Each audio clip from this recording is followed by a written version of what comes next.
Residents of Wajir South, led by the area Member of Parliament and environmentalists, have raised an alarm over unprecedented afforestation.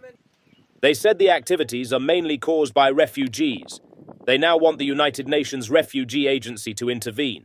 Wajir South is essentially a crime scene. The refugees from the Dadaab camps, Ifo, Dagahle and Hagardera, have all been getting their fuel wood as well as material for building houses from Wajir South for the past 30 years. Huge swathes of the constituency and now lie barren.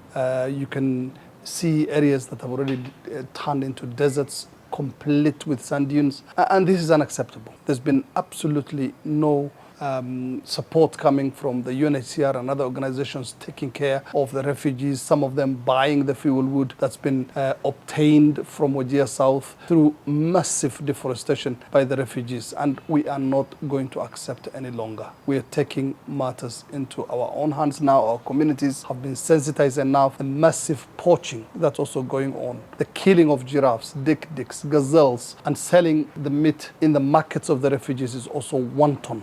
And this has really depleted our wildlife population in Wajir South, which used to be teeming with all kinds of wildlife. And we're not going to accept this any longer.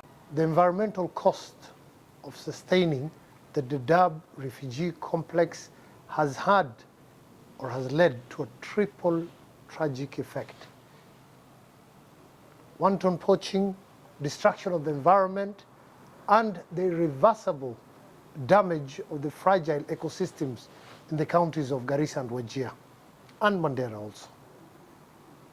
We appeal to the government to do something about this.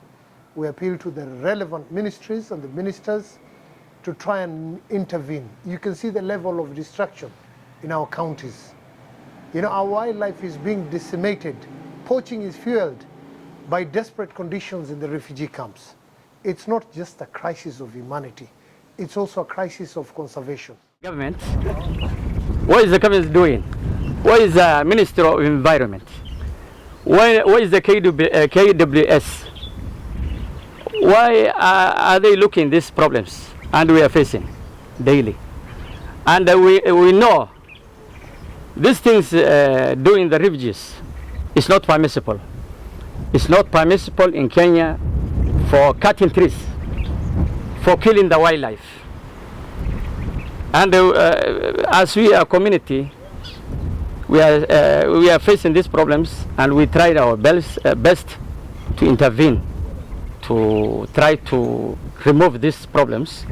And we are facing these problems. We need from the government help.